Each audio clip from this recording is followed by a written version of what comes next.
Isang gabi ng pagtataksil, habang binubuhos ni Anya ang bawat tahi ng pagmamahal sa kapwa ng kanyang biyenan, ang sarili niyang asawa ay sinasakal ang kanilang anak sa gitna ng kalasingan. Baliw ka! Ang hatol nila bago siya ikinulong sa dilim. Ngunit nagkamali ang mga Severino. Ang babalik ay hindi na ang maamong biktima, kundi ang apoy ng paghihiganti. Handa ka na bang makita ang pagguho ng kanilang marangyang kaharian? Sino ang tunay na hibang sa pamilyang puro kasinungalingan? Sino ba ang niloloko mo, Anya? Tingnan mo ang sarili mo. Isang hamak na mananahi na isinuka ng sariling kapalaran. Huwag mong isiping magiging sapat ang bawat tahi mo para bayaran ang utang ng ama mo sa amin. Mananatili kang anino sa pamamahay na ito. Ang boses ni Doña Consuelo ay tila malamig na patalim na humihiwa sa katahimikan ng silid. Ngunit sa likod ng malalaking salamin ni Anya, ang kanyang mga mata ay nanatiling nakapokus sa pulang pelus na nasa kanyang kandungan. Kanina pa siya gising. Halos 48 oras na ang lumipas nang huling dumampi ang kanyang likod sa higaan. Ang bawat hibla ng sinulid na kanyang ipinapasok sa tela ay simbolo ng kanyang pagtitiis. Ang bawat tusok ng karayom sa kanyang daliri na nag-iiwan na ng maliliit na batik ng dugo sa dulo ng kapa ay tinatanggap niya ng walang reklamo.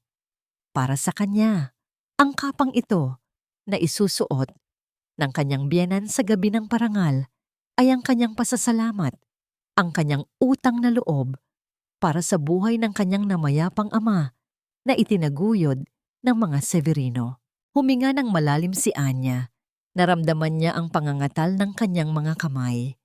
Ang amoy ng mamahaling pabango ni Doña Consuelo ay tila lason na sumasakal sa kanyang hininga. Opo, Mama. Malapit na po itong matapos. Tinitiyak ko pong ito ang pinakamagandang kapa na makikita nila sa katedral. Mahinahon niyang sagot. Kahit na ang totoo ay tila humihiwalay na ang kanyang kaluluwa sa pagod. Ngunit ang katahimikan ng gabi ay biglang bumasag ng marinig ang isang impit na iyak mula sa kabilang silid. Ang boses na yon ay kilala ng bawat himaymay ng kanyang puso. Si Luningning. Hindi nag-isip si Anya. Binitawan niya ang kapa at mabilis na tumakbo patungo sa silid ng kanyang anak. Ang kanyang puso ay tila isang tambol na nagwawala sa loob ng kanyang dibdib. Pagbukas niya ng pinto, ang eksenang tumambad sa kanya ay mas masahol pa sa anumang bangungot. Ang kanyang asawang si Vicente, na amoy alak at may mga matang tila apoy sa galit, ay nakahawak sa leeg ng 3 taong gulang na bata. Ang maliit na mukha ni Luningning ay tila nawawalan na ng kulay. Ang kanyang mga kamay ay pilit na kumakawala sa malalaking kamay ng kanyang ama. Vicente, bitawan mo siya. Ano ba ang ginagawa mo? Sigaw ni Anya, isang sigaw na nagmula sa kailaliman ng kanyang pagiging ina. Wala siyang takot na hinarap ang asawa, pilit na hinihila ang mga kamay nito. Ngunit ang tugon ni Vicente ay isang malakas na tulak na nagpabagsak kay Anya sa matigas na sahig. Tumigil ka, Anya. Ang batang ito. Hindi siya tumitigil sa pag-iyak. Tila sinasadya niyang sirain ang gabi ko. Ang boses ni Vicente ay puno ng pait at kalasingan. Muli niyang itinaas ang kamay, isang pagkilos na tila isang dambuhalang anino na lalamon sa kanilang mag-ina. Bago pa muling makalapit si Anya, naramdaman niya ang isang matigas na bagay na tumama sa kanyang batok. Ang mundo ay biglang uminog. Ang huling nakita niya bago magdilim ang lahat ay ang malamig na mukha ni Doña Consuelo na nakatayo sa may pinto. Hawak ang isang mabigat na estatwa at ang walang katapusang iyak ni Luningning na tila unti-unting lumalayo. Nang muling idilat ni Anya ang kanyang mga mata, hindi na ang marangyang kisame ng Beautiful Severino ang kanyang nakita. Ang paligid ay puro puti, malamig, maputla at amoy gamot. Ang kanyang mga kamay at paa ay nakatali sa gilid ng isang bakal na higaan. Gising ka na pala! Aking manugang. Ang boses ni Doña Consuelo ay muling narinig, ngunit ngayon ay wala na itong bahid ng pagkukunwari. Nakatayo siya sa paanan ng higaan, hawak ang pulang kapa na teo ni Anya, na ngayon ay may sariwang mantsa ng dugo. Huwag kang mag-alala. Ligtas ang pamilya Severino. Sinabi namin sa lahat na nagkaroon ka ng malalang breakdown. Sinubukan mong saktan ang sarili mo at ang anak mo. Sino ba ang maniniwala sa isang hamak na mananahi laban sa isang ngisi? Nasaan ang anak ko? Nasaan si Luningning? Pilit na pumiglas si Anya. Ang mga bakal na kadena ay lumilikha ng tunog na tila nanunuya sa kanyang kahinaan. Ang kanyang lalamunan ay tuyong-tuyo. Ang bawat salita ay tila may kasamang bubog. Isang mapait na ngiti ang gumuhit dawas sa labi ng matanda. Ang anak mo ay nasa mabuting kamay. Ngunit ikaw, Anya, dito ka na mabubulok. Ang utang na loob mo sa amin ay hindi natatapos sa pagtahi ng kapa. Ang huling bayad mo ay ang iyong kalayaan. Isang baliw na asawa. Iyan ang kailangang kwento ni Vicente para makuha ang simpatya ng publiko. Salamat sa sakripisyo mo. Tumalikod si Doña Consuelo at marahang isinara ang mabigat na pinto ng matfong. Ang tunog ng paglak ng pinto ay tila huling pako sa kabaong ng buhay ni Anya.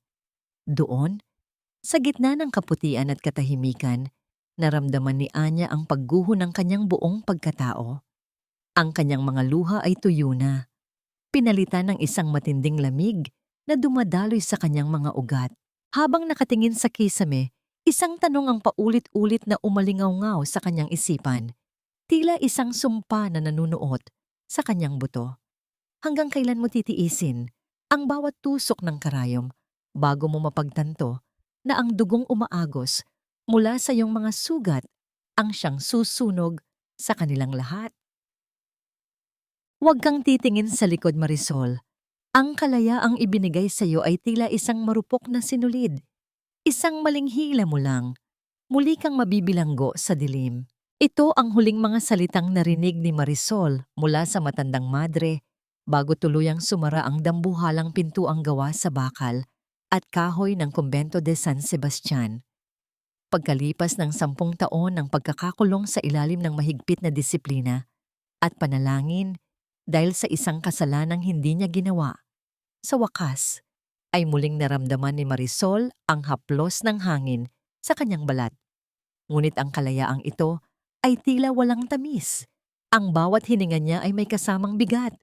Isang kakaibang kaba na tila humihila sa kanyang mga paa, patungo sa isang direksyon na hindi niya maipaliwanag. Hindi siya nag-aksaya ng panahon, gamit ang iilang barya at ang tanging address na nakuha niya mula sa isang lihim na mensaheng ipinuslit sa loob ng kumbento. Naglakbay siya patungo sa liblib na bayan ng Bataan. Doon, sa isang maliit at sirang dampa sa gitna ng bukirin, natagpuan niya ang hinahanap ng kanyang puso. Sa sulok ng madilim na silid, nakita niya ang isang babaeng nakaupo sa sahig, yakap ang sariling mga tuhod. Ang buhok nito ay gusot-gusot, ang mga damit ay marumi, at ang mga matang dati ay puno ng liwanag at pangarap. Ngayon, ay tila 2 hungkag na balon ng kawalan. Anya, halos pabulong ang tawag ni Marisol. Ang kanyang boses ay nanginginig sa pighati. Dahan-dahang nag-angat ng tingin ng babae. Walang reaksyon. Walang pagkilala. Tila isang anino na lamang siya ng kanyang sarili. Nang lumapit si Marisol at hinawakan ang kamay ng kapatid, naramdaman niya ang magaspang na balat nito. Ang mga daliring dati ay kayang lumikha ng pinakamagandang teo. Ngayon ay puno ng mga lamat at sugat na hindi na naghilom. Anya, ako ito. Si Marisol. Narito na ang ate. Hikbi ni Marisol habang niyayakap ng mahigpit ang kanyang kambal. Doon lamang naramdaman ni Marisol ang panginginig ng katawan ni Anya. Isang impit na iyak ang kumawala sa mga labi ng kapatid. Isang tunog na tila mula sa isang hayop na nasugatan at nawalan na ng pag-asa. Ang anak ko. Kinuha nila ang anak ko, ate. Sabi nila, baliw ako. Sabi nila, wala akong kwentang ina. Nautal na sabi ni Anya, ang kanyang mga salita ay tila maliliit na punyal na sumasaksak sa puso ni Marisol. Sa sandaling iyon, ang lungkot sa puso ni Marisol ay napalitan ng isang nagbabagang galit. Isang galit na tila bulkang mayon na handang sumabog at lamunin ang lahat ng haharang sa kanyang landas. Alam niya ang kapangyarihan ng mga Severino. Alam niya kung paano nila ginagamit ang kanilang pangalan para tapakan ang mga tulad nilang mahihirap. Ngunit ang hindi nila alam, ang kambal na inakala nilang mahina ay may isa pang kalahati na hinubog ng 10 taon ng pagtitiis at poot. Tumayo si Marisol at hinarap ang isang lumang salamin na nakasandal sa dingding. Hinila niya si Anya at pinatayo sa tabi niya.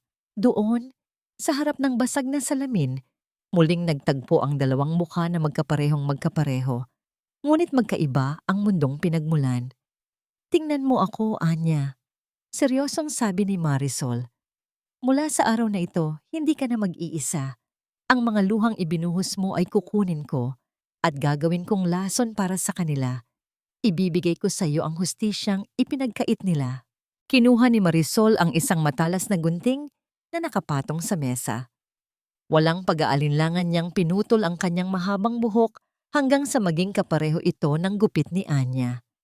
Kinuha niya ang maruming baro ng kapatid at isinuot ito, habang ang kanyang sariling malinis na damit ay ibinigay niya rito. Ipinatong ni Marisol ang kanyang kanang palad sa ibabaw ng palad ni Anya sa harap ng salamin.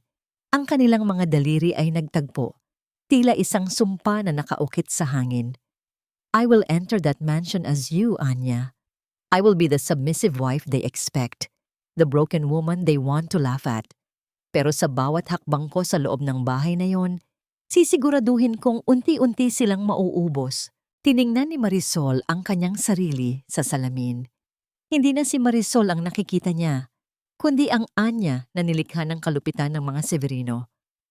Ngunit sa likod ng mga matang yon, nagniningas ang isang apoy na walang sino man ang makakapagsabi kung kailan mamamatay. Sino ang tunay na baliw, Anya? Bulong ni Marisol sa hangin habang naririnig ang malakas na pintig ng kanyang puso na tila isang hudyat ng digmaan. Ang taong nawalan ng isip dahil sa sakit o ang mga taong naniniwalang kaya nilang paglaruan ang tadhana ng walang kabayaran? Lumabas si Marisol sa dampa. Iniwan ang kapatid sa pangangalaga ng isang matapat na kaibigan. Habang naglalakad siya patungo sa kalsada, kung saan naghihintay ang sasakyang magdadala sa kanya pabalik sa impyerno, tanging ang tunog ng kanyang mga yabag sa tuyong lupa ang naririnig. Ang bawat hakbang ay isang pangako. Ang bawat hininga ay isang paniningil. Handa na siyang maging anino sa loob ng Bietfus Severino. Isang anino na hindi nila makikita hanggang sa huli na ang lahat para sila ay makatakas. Akala mo ba ay mababago ng ilang araw na pananatili sa ospital ang dumi sa iyong pagkatao, Anya?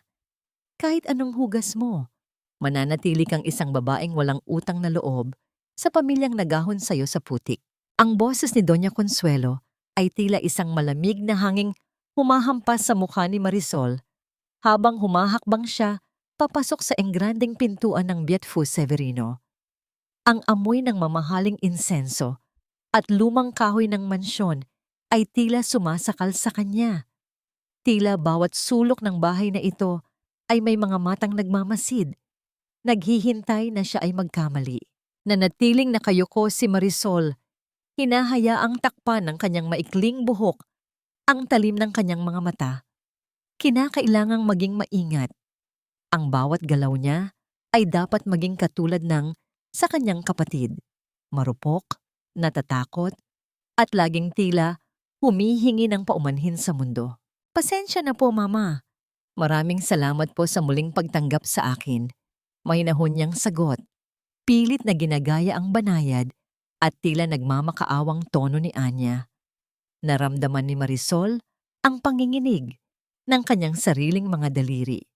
Hindi dahil sa takot, kundi dahil sa matinding pagnanais na sakalin ang matandang babaeng nasa harap niya. Lumapit si Doña Consuelo, ang tunog ng kanyang mga mamahaling sapatos sa marmol na sahig ay tila isang babala. Huminto siya sa harap ni Marisol at marahas na hinawakan ng baba nito. Pilit na iniharap ang mukha ng dalaga sa kanya. Tumingin ka sa akin. Ang mga matang iyan, tila may kakaibang kinang. Siguraduhin mong ang mga gamot na ibinibigay sa iyo ay iniinom mo. Ayaw naming maulit ang iyong pagwawala, lalo na't malapit na ang gabi ng parangal. Binitiwan ng matanda ang kanyang mukha, na tila ba nadidiri siya sa paghawak dito. Lumuhod ka, utos nito. Lumuhod ka sa harap ng altar at humingi ka ng tawad sa Panginoon dahil sa pagtatangka mong saktan ang sarili mong asawa at anak. Ipakita mo sa akin ang iyong pagsisisi. Dahan-dahang lumuhod si Marisol sa malamig na sahig. Ang bawat himaymay ng kanyang kalamnan ay nagre-rebelde, ngunit kailangang magpatuloy ang dula. Habang nakayuko at nagkukunwaring nagdarasal, ang kanyang paningin ay nanatili sa dulo ng bestido ng matanda. Sa loob-loob niya, sumusumpa siya na darating ang araw na si Doña Consuelo ang luluhod sa harap niya, hindi para humingi ng tawad, kundi para magmakaawa para sa kanyang sariling buhay. Nang makaalis ang matanda, iniwan siyang mag-isa sa gitna ng malawak na sala. Tumayo si Marisol. Nilakbay ng kanyang mga mata ang paligid hanggang sa huminto ang kanyang paningin sa isang sulok, ang lumang makinilya at ang silya kung saan madalas maupo si Anya para magtahi. Marahang lumapit si Marisol at hinaplos ang kahoy ng mesa. Naramdaman niya ang maliliit na gasgas dito, mga marka ng pagod at pagsisikap ng kanyang kapatid. Isang tulo ng luha ang hindi niya napigilang kumawala sa kanyang mga mata. Dito, sa upuang ito, binuhos ni Anya ang kanyang buhay para sa isang pamilyang hindi marunong magpahalaga. Sa ilalim ng mesa, nakita niya ang isang maliit na piraso ng sinulid na kulay pula. Ang huling hibla mula sa kapa na naging mitya ng trahedya ni Anya. Kinuha niya ang sinulid at maingat na itinago sa loob ng kanyang palad. Narito na ako, Anya. Hindi na nila muling madudumihan ang iyong pangalan. Bulong niya sa hangin. Ngunit ang katahimikan ay biglang nabasag ng marinig, ang tunog ng pagbukas ng pinto sa itaas ng hagdanan. Ang mabibigat na yabag ng mga paa ay papalapit, kasabay ng amoy ng alak at sigarilyo na tila isang babala ng paparating na bagyo. Anya, nandyan ka na pala, aking mahal na asawa, si Vicente. Ang boses nito ay puno ng pangungutya at isang kakaibang pagnanasa na nagpataas ng balahibo ni Marisol. Habang pababa ito ng hagdan, ang hitsura nito ay tila isang lobo na nakahanap ng biktima. Lumapit si Vicente kay Marisol. Ang init ng hininga nito ay dumampi sa kanyang leeg habang hinahawakan nito ang kanyang balikat. Sabi ni Mama, magaling ka na raw. Sabi ko naman sa kanya, kailangan mo lang ng tamang disiplina para matutong sumunod. Bulong ni Vicente habang ang kanyang kamay ay uent-unting humihigpit sa balikat ni Marisol. Isang haplos na tila handang manakals sa anumang sandali. Tumingin si Marisol sa mga mata ni Vicente. Sa sandaling iyon, halos hindi niya mapigilan ang pagnanais na saksakin ng lalaki gamit ang gunting na nakatago sa kanyang bulsa. Ngunit kailangang maging matatag, isang maling galaw, at ang lahat ng kanyang pinagplanuhan ay maglalaho. Bakit ka nanginginig, Anya? Hindi ba't namimiss mo ang iyong mapagmahal na asawa? Isang mapait na tawa ang kumawala kay Vicente habang inilalapit ang kanyang mukha sa mukha ni Marisol.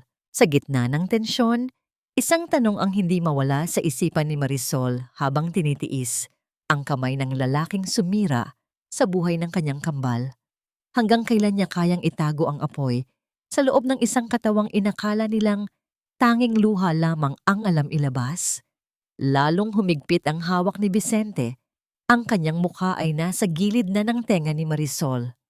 Mamayang gabi, Anya, itutuloy natin ang ating naputol na usapan. Huwag mong kakalimutan, Anya, na kung hindi dahil sa huling sentimong inilabas ng pamilyang ito, ay baka sa kalsada na nabubulok ang bangkay ng iyong ama. Ang bawat butil ng kanin na isinusubo mo ay may kapalit na katapatan. Ang boses ni Doña Consuelo ay kasing talas ng pilak na kutsilyo na gamit niya sa paghiwa ng karne.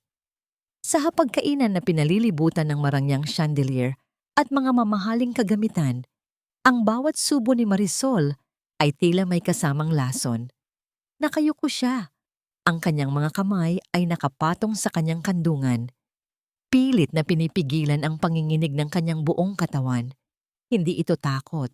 Ito ay ang nagbabagang puot na tila gustong sumabog mula sa kanyang dibdib. Opo, Mama, alam ko po ang aking obligasyon, mahinahong sagot ni Marisol. Ang kanyang boses ay tila isang mahinang ihip ng hangin. Ngunit sa ilalim ng lamesa, ang kanyang mga kuko ay nakabaon na sa kanyang sariling palad. Tumawa ng mahina si Vicente, isang tunog na puno ng pangungutya habang nilalagyan ng alak ang kanyang baso. Obligasyon? Ang obligasyon mo, Anya, ay maging isang dekorasyon sa bahay na ito. Isang dekorasyong hindi nagsasalita at hindi nagrereklamo. Tingnan mo nga ang sarili mo. Tila isang basang sisiw na naman. Huwag mong sabihing hindi mo na naman iniinom ang mga bitaminang ibinibigay ni Mama. Inilabas ni Doña Consuelo ang isang maliit na puting tableta mula sa kanyang bulsa at inilapag ito sa gilid ng plato ni Marisol. Ang tabletang iyon na alam ni Marisol na isang malakas na gamot para patulugin ang kanyang isipan at gawin siyang sunod-sunuran. Inumin mo ito. Ngayon din, ayaw kong maging sagabal ang iyong nerbiyos sa gabi ng parangal. Dahan-dahang kinuha ni Marisol ang tableta. Ramdam niya ang titig ng dalawang bulto ng kasamaan sa kanyang harap. Sa isang mabilis at sanay na pagkilos, idinait niya ang gamot sa kanyang labi at uminom ng tubig. Ngunit sa likod ng kanyang dila, maingat niyang itinago ang gamot para iluwa mamaya. Ang tabletang dapat ay magpapatulog sa kanya ay pinalitan na niya ng mga bitaminang lihim niyang dinala mula sa kumbento. Sa kalagitnaan ng pagkain, lumapit si Luisa, ang matandang katulong, para magsali ng tubig. Habang ginagawa ito, nagtama ang mga mata nila ni Marisol. Ang mga kamay ni Luisa ay biglang nanginig, dahilan para tumalsik ang ilang patak ng tubig sa lamesa. Isang kakaibang takot ang nakita ni Marisol sa mga mata ng matanda. Isang takot na tila nagsasabing alam nito na ang babaeng nasa harap nito ay hindi ang maamong si Anya. Anong nangyayari sa iyo, Luisa? Tila tumatanda ka na talaga at hindi mo na magawa ng maayos ang trabaho mo. Singal ni Vicente na naging dahilan para mas lalong manginig ang matanda. Hindi nagsalita si Marisol, ngunit ang kanyang kamay ay mahigpit na humawak sa gilid ng telang nakatakip sa lamesa. Sa sobrang higpit ng kanyang pagkakahawak, ang kanyang mga buko sa daliri ay naging mapuputi na. Gusto niyang tumayo, baligtarin ang lamesa, at isigaw sa kanilang mga mukha ang lahat ng kanilang kasalanan. Ngunit nanatili siyang estatwa. Ang pasensya ay isang armas, at alam niyang hindi pa ito ang tamang oras para gamitin ito. Nang matapos ang hapunan, mabilis na umakyat si Marisol sa kanyang silid, isinara niya ang pinto, at sumandal dito. Pilit na hinahabol ang kanyang hininga. Ang katahimikan ng silid ay tila isang mabigat na kumot na bumabalot sa kanya. Pumasok siya sa banyo at iniluluwa ang tabletang itinago niya. Pinanood itong maglaho sa agos ng tubig. Hindi niyo ako malalason, bulong niya sa sarili habang nakatingin sa salamin. Ang kanyang mukha ay maputla, ngunit ang kanyang mga mata ay nagniningas sa determinasyon. Naglakad siya patungo sa kanyang kama, ngunit bago pa siya makaupo, isang maliit na kislap ng ilaw ang nakakuha ng kanyang atensyon. Mula sa loob ng isang antigong florera na nakapatong sa ibabaw ng cabinet, may isang bagay na hindi dapat nandoon. Marahang lumapit si Marisol, ang kanyang puso ay muling bumilis ang tibok. Gamit ang dulo ng kanyang daliri, inusisa niya ang loob ng florera. Doon, nakatago sa pagitan ng mga palamuti, ay isang maliit na lente ng kamera.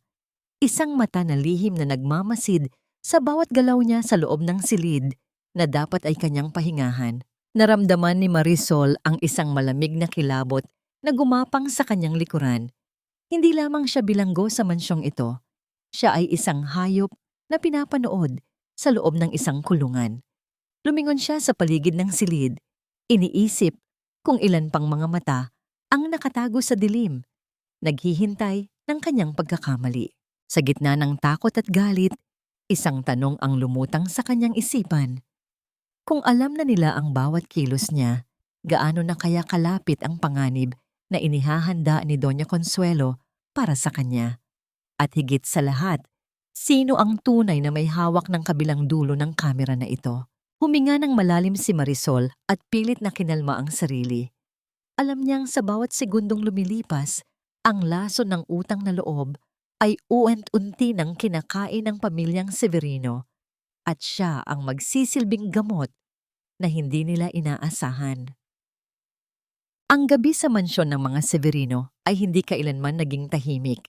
Para kay Marisol, ang bawat paghinga ng malawak na bahay na ito ay tila isang babala, isang bulong na nagsasabing hindi siya kabilang sa marangyang bilangguang ito.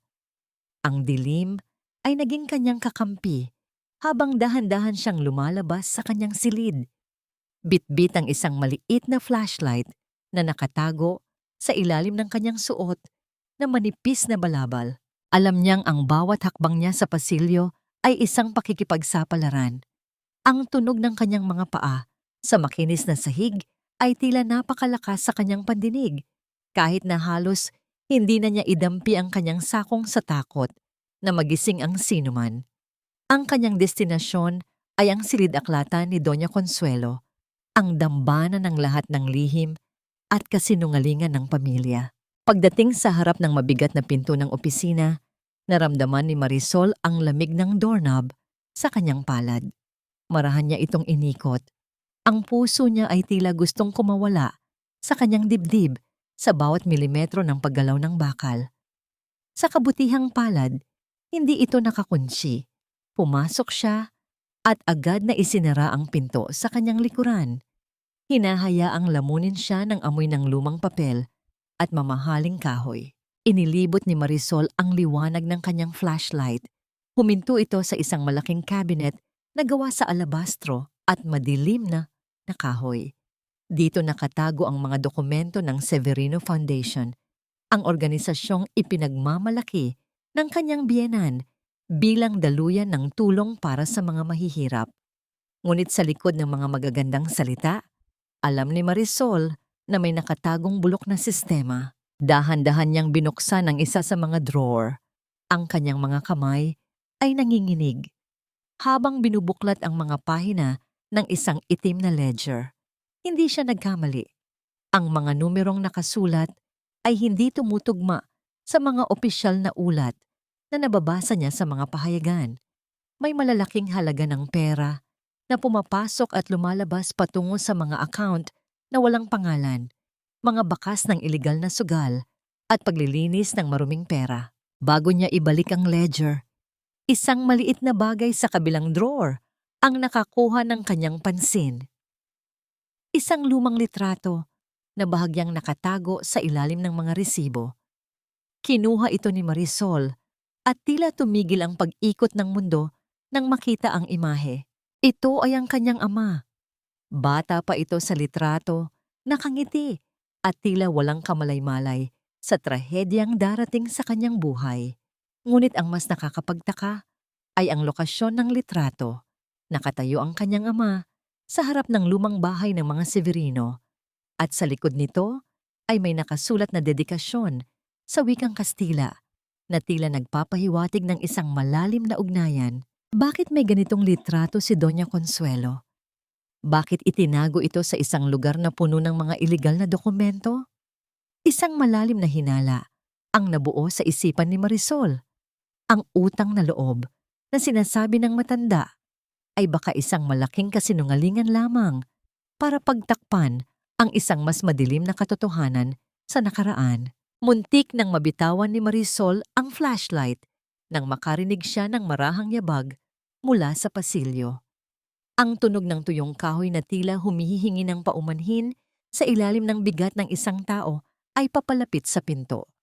Mabilis niyang ibinalik ang litrato at ang ledger sa loob ng drawer. Sa kaba, hindi niya agad naisara ng maayos ang cabinet. Naalala niya ang turo ni Anya tungkol sa pagiging maingat. Huminga siya ng malalim at itinapat ang kanyang bibig sa salamin ng cabinet. Marahan niyang hinipa ng bahagi ng salamin, hinahayaang ang hamog ng kanyang hininga ang magtakip sa anumang bakas ng kanyang mga daliri na maaaring maiwan. Pinanood niyang unti-unting maglaho ang hamog bago siya mabilis na nagtago sa likod ng malaking kurtina. Bumukas ang pinto. Ang liwanag mula sa pasilyo ay gumuhit sa sahig ng silid. Isang anino ang pumasok. Si Chona, ang matapat na tauhan ni Doña Consuelo. Ang mga mata nito ay tila matalas na agila na naghahanap ng anumang hindi tama sa paligid. Huminto si Chona sa harap ng cabinet, tila may nararamdamang kakaiba. Ang kanyang kamay ay dumaan sa ibabaw ng lamesa, malapit na malapit sa pinagtataguan ni Marisol. Pigil ang hininga ni Marisol. Ang kanyang puso ay tumitibok ng napakalakas na tila maririnig ito sa buong silid. Pagkalipas ng ilang minutong tila walang katapusan, lumabas din si Chona at isinara ang pinto. Huminga ng malalim si Marisol. Ang kanyang tuhod ay tila naging halaya sa sobrang takot. Naghintay muna siya ng ilang sandali bago nagpa siyang lumabas mula sa likod ng kurtina. Ngunit sa kanyang pagpihit para lumabas ng silid, isang malamig at matigas na kamay ang biglang pumatong sa kanyang balikat. Ang buong katawan ni Marisol ay nanigas. Isang pamilyar na amoy ng mamahaling alak at tabako ang bumalot sa kanyang paligid. Anong ginagawa mo rito sa oras na ito, Anya? Huwag mong sabihing naglalakad ka na naman sa iyong pagtulog. Ang boses ni Vicente ay tila isang laso na direktang ibinuhos sa kanyang tenga. Ang higpit ng hawak nito sa kanyang balikat ay tila isang babala na ang kanyang lihim ay maaring nabunyag na. Huwag mong sabihing naghahanap ka ng hustisya sa dilim, Anya. Dahil sa bahay na ito, ang hustisya ay para lamang sa mga taong may kakayahang bumili nito. Ang boses ni Vicente ay puno ng pangungutya habang mas lalong humihigpit ang kanyang hawak sa balikat ni Marisol. Ang amoy ng alak sa kanyang hininga ay tila isang nakalalasong hamog na bumabalot sa pasilyo. Marisol, sa kabila ng matinding pagnanais na baligtarin ng lalaki at paduguin ang mukha nito, ay nanatiling matigas at tila nawawala sa sarili. Pinatitig niya ang kanyang mga mata sa kawalan. Hinahayaang lumaylay ang kanyang mga balikat na tila isang lantang bulaklak. Nasaan? Nasaan ang anak ko, Vicente? Narinig ko siyang umiiyak. Bulong ni Marisol. Pilit na pinanginginig ang kanyang boses. Ito ang pinakamabisang sandata niya. Ang gamitin ang pagiging baliw na bansag sa kanya para pagtakpan ang kanyang mga kilos. Tumawa ng malakas si Vicente, isang tunog na tila basag na bubog sa katahimikan ng gabi. Baliw ka na nga talaga. Ang anak mo ay malayo sa'yo at doon siya mananatili hanggat hindi ka natututong maging isang masunuring asawa. Bumalik ka sa silid mo bago pa magising si Mama at malaman niyang pakalat-kalat ka na naman. Padaskol na binitawan ni Vicente ang balikat ni Marisol, dahilan para mapakapit siya sa dingding. Pinanood ni Marisol ang paglayo ng asawa. Ang bawat yabag nito ay tila isang insulto sa kanyang pagkatao. Nang masiguro niyang wala na ang lalaki, mabilis siyang naglakad patungo sa kusina. Kailangan niya ng tubig, hindi para sa uhaw, kundi para pakalmahin ang nagbabagang apoy sa kanyang dibdib. Sa loob ng madilim na kusina, natagpuan niya si Luisa. Ang matandang katulong ay nakaupo sa isang maliit na bangko, nakatitig sa isang basong tubig habang ang mga luha ay tahimik na dumadaloy sa kanyang kulubot na pisngi. Ang kanyang mga balikat ay yumayanig sa bawat impit na hikbi. Luisa, tawag ni Marisol. Nagulat ang matanda at mabilis na pinunasan ng kanyang mga mata. Senyora. Anya, anong ginagawa niyo rito? Pasensya na po, hindi ko po kayo napansin. Lumapit si Marisol at naupo sa tabi ni Luisa. Hinawakan niya ang kamay ng matanda. Isang kamay na magaspang dahil sa dekadang pagsisilbi sa mga Severino. Bakit ka umiiyak, Luisa? May kinalaman ba ito sa iyong apo? Tila nabigla si Luisa sa tanong ni Marisol. Paano nalaman ng senyora ang tungkol sa kanyang apo na may malubhang karamdaman? Ang gamot po niya. Itinigil na po ng ospital ang pagbibigay dahil hindi na po nakakabayad. Sabi ni Doña Consuelo, sapat na raw ang ibinibigay niyang sweldo sa akin. Pero kulang na kulang po iyon. Huminga ng malalim si Marisol. Ito na ang pagkakataong hinihintay niya. Tumingin siya ng diretso sa mga mata ni Luisa, hindi bilang ang mahinang si Anya, kundi bilang ang matapang na si Marisol. Ang lamig sa kanyang mga mata ay biglang napalitan ng isang tapat na pangako. Luisa, tingnan mo ako. Hindi ako si Anya na kilala mo. Hindi ako ang babaeng pwedeng tapak-tapakan ng pamilyang ito. Seryosong sabi ni Marisol. Narito ako para tapusin ang kasamaan nila. At kung tutulungan mo ako, tinitiyak ko sa iyo na ang apo mo ay makakakuha ng pinakamagaling na doktor at gamot. Namilog ang mga mata ni Luisa. Ang kanyang labi ay nangatal habang tinititigan ang mukha ni Marisol. Sabi ko na nga ba, may kakaiba sa iyong mga mata. Ikaw ba ang kanyang kambal? Tumango si Marisol. Narito ako para bawiin ang lahat ng kinuha nila sa amin. Tutulungan mo ba ako, Luisa? O hahayaan mo na lang na mamatay ang apo mo habang pinapayaman mo ang mga taong walang puso? Isang mahabang katahimikan ang bumalot sa kusina. Ang tanging naririnig ay ang tibok ng orasan sa dingding na tila isang timer ng bomba. Dahan-dahang hinubad ni Marisol ang isang gintong sing-sing na nakatago sa loob ng kanyang damit. Ang tanging alaala mula sa kanyang ina. Inilagay niya ito sa palad ni Luisa at itinikom ang mga kamay nito. Isanla mo ito. Gamitin mo ang pera para sa apo mo. Hindi iyan galing sa mga Severino. Galing iyan sa puso ng isang kapatid na handang lumaban. Bulong ni Marisol. Yumakap si Luisa kay Marisol.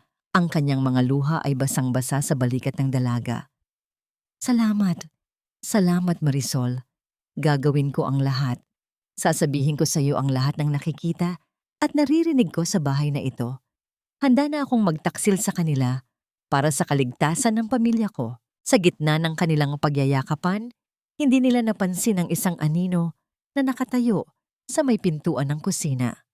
Ang tunog ng marahang pag-atras ng mga paa sa sahig ay sapat na para mapatayo si Marisol.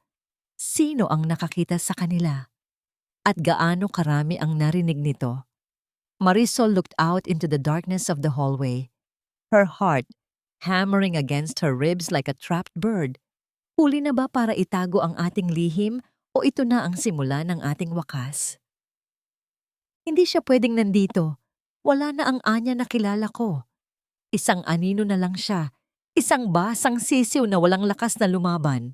Ang mga salitang ito ni Vicente ay paulit-ulit na umaalingaw-ngaw sa madilim na pasilyo ng mansyon. Tila isang dasal ng isang taong pilit na kinakalimutan ng kanyang sariling kasalanan. Nakaupo siya sa kanyang malawak na silid. Ang tanging liwanag ay mula sa isang baso ng alak na tila hindi na niya mabitawan. Ang kanyang mga mata ay pagod, puno ng pamumula, at panakanakang lilingon sa bawat sulok ng silid na tila may nagmamasid sa kanya mula sa kadiliman. Sa kabilang panig ng pinto, nakatayo si Marisol. Ang kanyang katawan ay nakadikit sa malamig na pader. Ang kanyang hininga ay banayad at kontrolado. Hawak niya ang isang maliit na botelya ng pabango, ang paboritong amoy ni Anya na gawa sa sariwang sampagwita. Marahan niya itong winisik sa hangin. Hinahayaang tangay ng banayad na agos ng aircon ang halimuyak patungo sa loob ng silid ni Vicente. Ito ang unang hakbang. Ang amoy ng nakaraan ay mas matalas pa sa anumang patalim. Narinig ni Marisol ang marahas na paglapag ng baso sa ibabaw ng mesa sa loob. Kasunod nito ang mabilis na yabag ng mga paa ni Vicente. Anya? Anya? Ikaw ba yon? Ang nauutal na tawag ng lalaki. Ang tunog ng kanyang boses ay hindi na ang mapang-aping asawa. Ito ay boses ng isang batang takot sa sarili niyang anino. Dahan-dahang lumakad si Marisol palayo. Ngunit sinisiguro niyang ang bawat pag-ungol ng sahig na kahoy sa ilalim ng kanyang mga paa ay sapat na para marinig ni Vicente. Hindi niya kailangang magpakita. Ang kailangan niya lang ay ang mag-iwan ng mga bakas, isang piraso ng pulang sinulid na nakasabit sa doorknob, isang bukas na bintana na hinahayaang humampas ang kurtina na tila isang kumakaway na kamay. At ang pinakamahalaga sa lahat, ang himig. Nagsimulang humuni si Marisol ng isang banayad na hele, ang kantang laging inaawit ni Anya para kay Luningning tuwing gabi. Ang kanyang boses ay tila isang bulong mula sa kabilang mundo, malungkot, nagmamakaawa, at puno ng pait. Tumigil ka! Sino yan, Chona? Luisa! Sigaw ni Vicente. Narinig ni Marisol ang pagbukas ng pinto ng silid. Mabilis siyang nagtago sa likod ng isang malaking estatwa ng birhen sa dulo ng pasilyo. Nakita niya si Vicente na lumabas. Gulo-gulo ang buhok at nanlilisik ang mga mata. Hawak nito ang kanyang baril. Ngunit ang kanyang mga kamay ay nanginginig ng labis na tila anumang sandali ay bibitiw ito. Ang pawis sa kanyang noo ay kumikinang sa ilalim ng malamig na liwanag ng buwan na dumadaloy mula sa bintana. Alam kong nandyan ka, Anya. Huwag mo akong takutin ng ganito. Ako ang Panginoon sa bahay na ito. Bulyaw ni Vicente, ngunit ang kanyang sigaw ay tila isang pagmamakaawa para sa sariling katinuan. Mula sa kanyang pinagtataguan, pinanood ni Marisol ang bawat paggalaw ng asawa ng kanyang kambal. Naramdaman niya ang isang malamig na kasiyahan na dumadaloy sa kanyang mga ugat. Ito ang hustisyang hinahanap niya. Hindi ang mabilis na kamatayan, kundi ang mabagal at masakit na pagkapurol ng isipan ni Vicente. Gusto niyang maramdaman ng lalaki ang bawat takot na naramdaman ni Anya noong gabing ikulong nila ito sa dilim. Ngunit sa gitna ng kanyang plano, isang pangalan ang biglang binanggit ni Vicente na nagpatigil sa tibok ng puso ni Marisol. Isabel. Patawarin mo ako, Isabel. Hindi ko sinasadya. Bulong ni Vicente habang unti-unting napapaluhod sa sahig, yakap ang sariling katawan. Isabel? Sino si Isabel? Hindi ito ang pangalan ni Anya. Hindi rin ito ang pangalan ni Luningning. Sa bawat impit na hikbi ni Vicente, ang pangalang Isabel ay tila isang mabigat na sikretong pilit na kumakawala mula sa kanyang naguguluhan na budhi. Naramdaman ni Marisol ang panginginig ng kanyang sariling mga daliri. May mas malalim pa palang dumi ang pamilya Severino kaysa sa kanyang inaasahan. Ang kanyang misyon ay hindi na lamang tungkol sa paghihiganti para kay Anya. Ito ay naging isang paghuhukay sa mga kalansay na matagal nang ibinaon ni Doña Consuelo.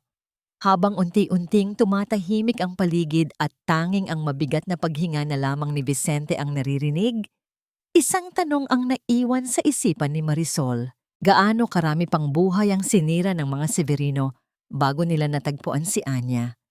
At sino ang babaeng nagngangalang Isabel na tila mas kinatatakutan ni Vicente kaysa sa multo ng kanyang sariling asawa? Isang malamig na hangin ang umihip sa pasilyo. Tila isang pagsang-ayon mula sa kadiliman. Marisol stood up straight, her silhouette blending with the shadows. The game had just become more dangerous, but her resolve was as hard as steel. Sa mundo ng mga kasinungalingan, ang katotohanan ay tila isang estrangherong hindi mo nakilala, kahit pa nakatitig na ito sa iyong mga mata. Ang kaisipang ito ang bumabalot sa isipan ni Marisol habang naglalakad siya sa gitna ng mataong palengke. Nakasuot siya ng isang lumang bestido at balabal. Ang kanyang mukha ay bahagyang nakatago sa ilalim ng isang malapad na sombrero. Para sa mga Severino, siya si Anya na pinayagang lumabas para bumili ng mga kagamitan sa pananahi. Isang paraan ni Doña Consuelo upang ipakita sa mga kapitbahay na maayos ang trato nila sa baliw nilang manugang.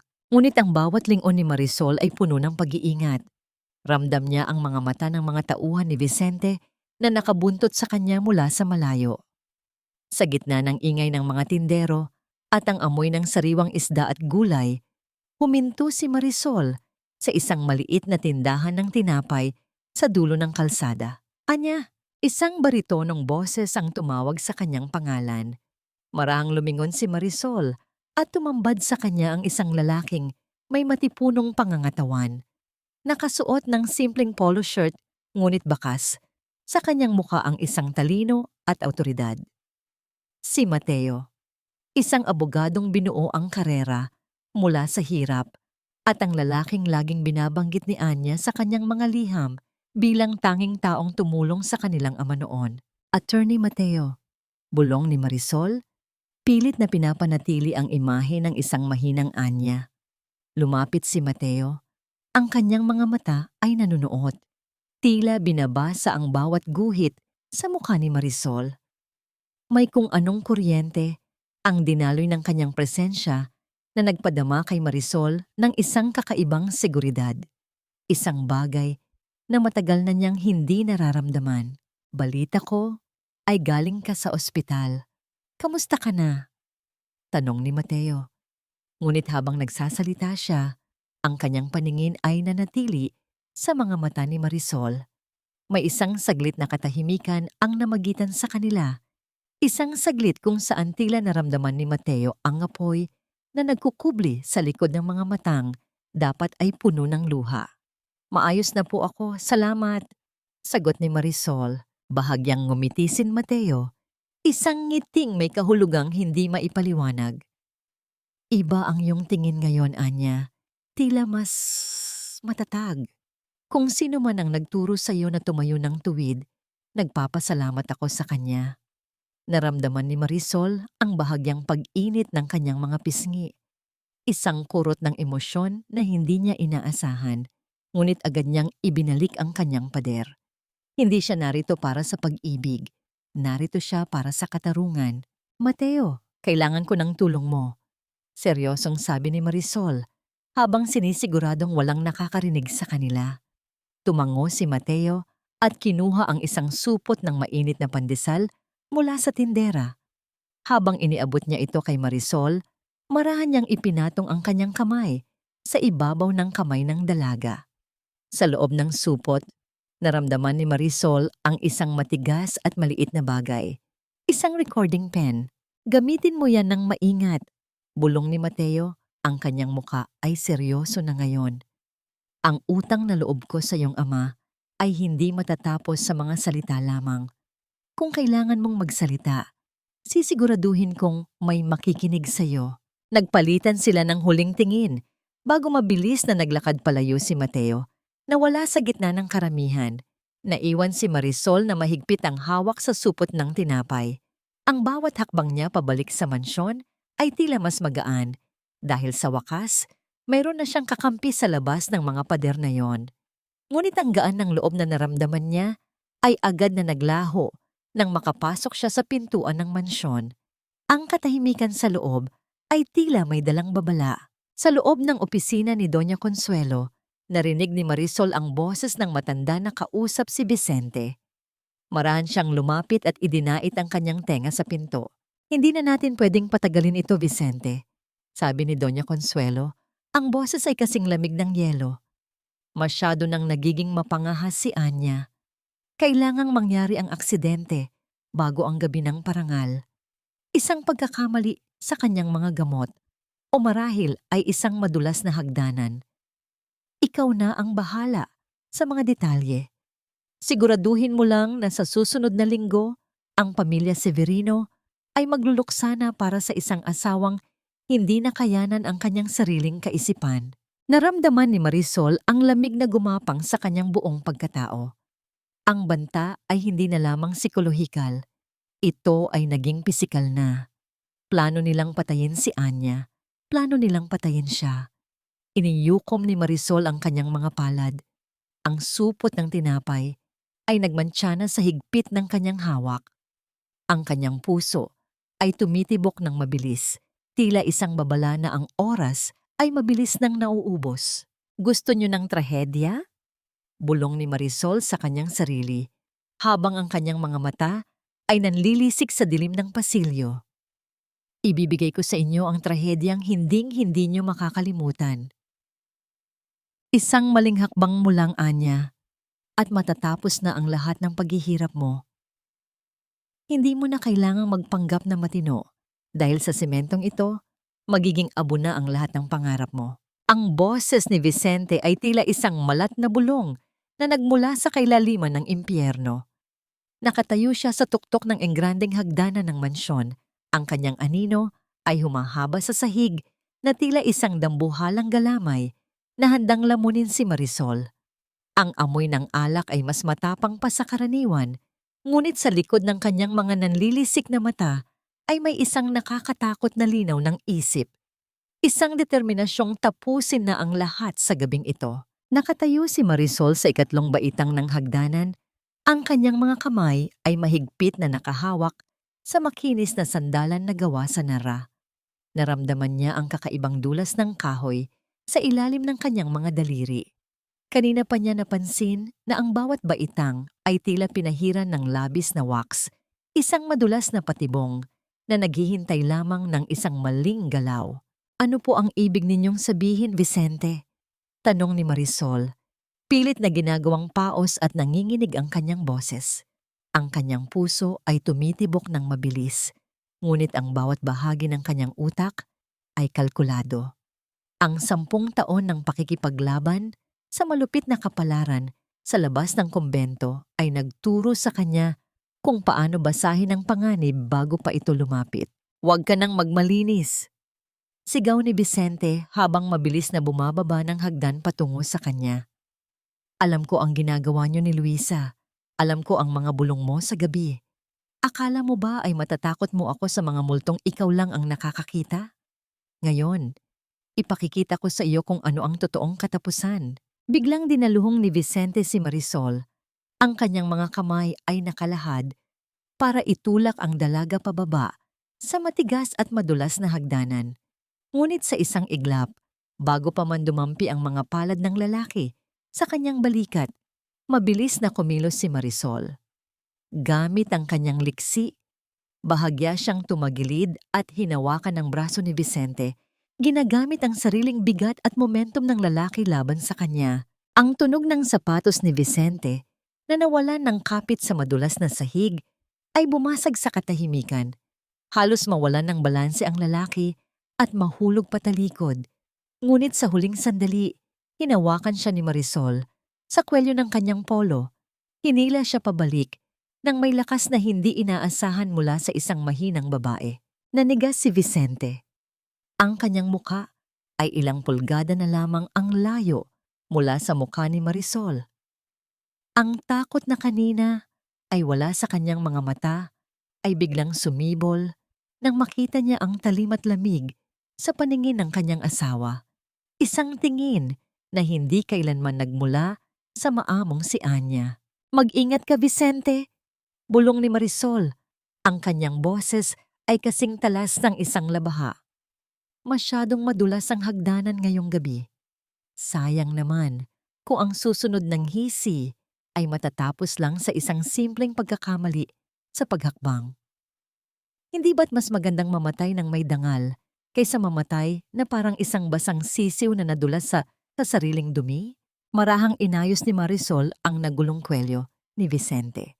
Ang kanyang mga daliri ay marahang dumampi sa leeg ng lalaki, tila isang haplos ng isang nagmamahal na asawa. Ngunit ramdam ni Vicente ang banta ng pagkakasakal sa bawat pagkilos nito. Nang matapos ay tinapik niya ng mahina ang dibdib ng asawa bago siya tumalikod at marahang naglakad pa itaas. Tila walang anumang nangyari. Bumalik ang katinuan ni Vicente nang marinig niya ang tunog ng pagsara ng pinto sa itaas. Napahawak siya sa sandalan ng hagdanan. Ang kanyang tuhod ay nanginginig at ang kanyang hininga ay kapos. Sino ka? Sino ka ba talaga? Ang tanging naibulong niya sa hangin. Mabilis na nagtungo si Marisol sa silid ni Luningning. Ang kanyang instinto ay nagsasabing hindi lamang ang kanyang buhay ang nasa panganib. Binuksan niya ang pinto nang walang alinlangan, handang yakapin ang bata at itago ito sa isang ligtas na lugar. Ngunit ang silid ay balot ng isang nakakangilong katahimikan. Nilapitan ni Marisol ang maliit na kama. Ang kumot ay maayos na nakatiklop at ang paboritong manika ni Luningning ay nakasalampak sa sahig, tila itinapon ng may pagmamadali. Walang bakas ng init ng katawan sa unan. Ang tanging naroon ay ang bukas na bintana kung saan pumapasok ang malamig na hangin ng madaling araw.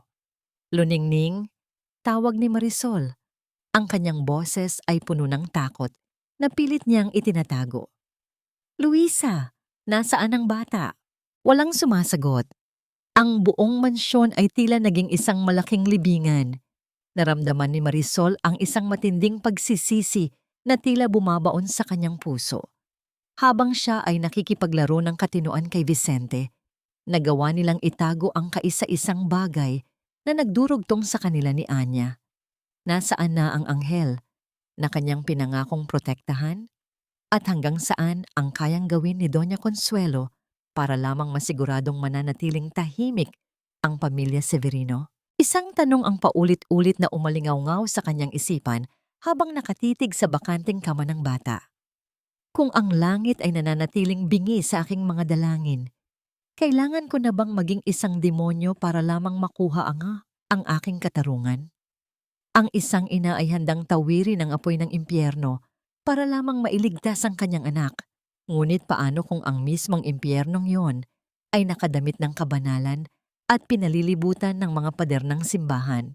Ang kaisipang ito, ang tila isang malupit na hagupit sa kaluluwa ni Marisol habang nakatitig siya sa bakanting kama ni Luningning. Ang lamig ng silid ay tila nanunuot sa kanyang mga buto, isang paalala na sa bawat segundong lumilipas, ang munting anghel ay mas lalong lumalayo sa kanyang yakap. Naramdaman ni Marisol ang panunuyo ng kanyang lalamunan. Ang kanyang mga kamay ay naninigas sa galit habang inaalala ang malamig na mukha ni Doña Consuelo. Mabilis siyang bumaba patungo sa kusina kung saan natagpuan niya si Luisa na nakasandal sa lababo. Ang mukha ay basang-basa ng luha. Nasaan siya, Luisa? Saan nila dinala si Luningning? Ang ginitlang tanong ni Marisol. Ang kanyang boses ay may talim na hindi na niya kayang itago. Dinala po nila sa Hacienda de San Jose, Senyora, sa lumang kapilya sa dulo ng tubuhan, hikbi ni Luisa. Sinabi ni Doña Consuelo na kailangang linisin ang bata mula sa masamang impluensya ng kanyang baliw na ina. Patawarin niyo po ako, wala akong nagawa. Hindi na sumagot si Marisol.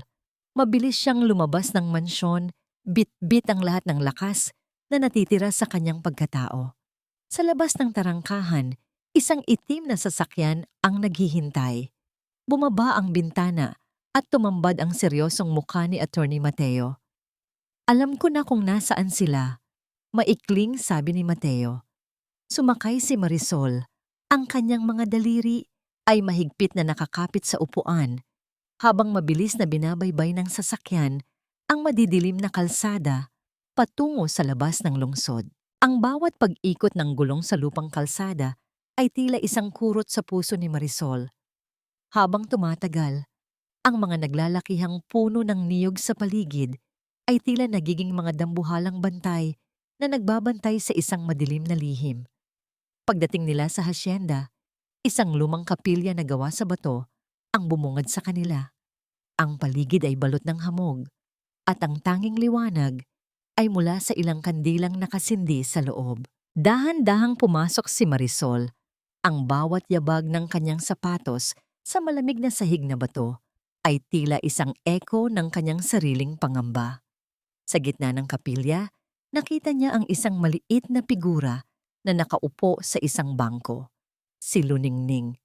Ang bata ay nakayuko. Ang kanyang maliit na katawan ay tila mas lalong lumiit sa gitna ng malawak at madilim na lugar. Luningning! Bulong ni Marisol. Lumingon ang bata. Ang kanyang mga mata ay puno ng takot at pag-aalinlangan. Ngunit nang lumapit si Marisol at lumuhod sa harap niya, ang halimuyak ng sampagita, ang amoy na laging dala ni Anya ay nanuot sa pangamoy ng bata. "Mama?" Ang mahinang tawag ni Luningning. Ang kanyang boses ay tila isang munting huni ng ibon na nawawalan ng lakas. Naramdaman ni Marisol ang pagbasag ng kanyang sariling puso. Niyakap niya ng mahigpit ang bata. Idinikit ang kanyang pisngi sa malamig na noo ni Luningning. "Narito na ang mama, anak. Hindi ka na nila muling kukuha sa akin."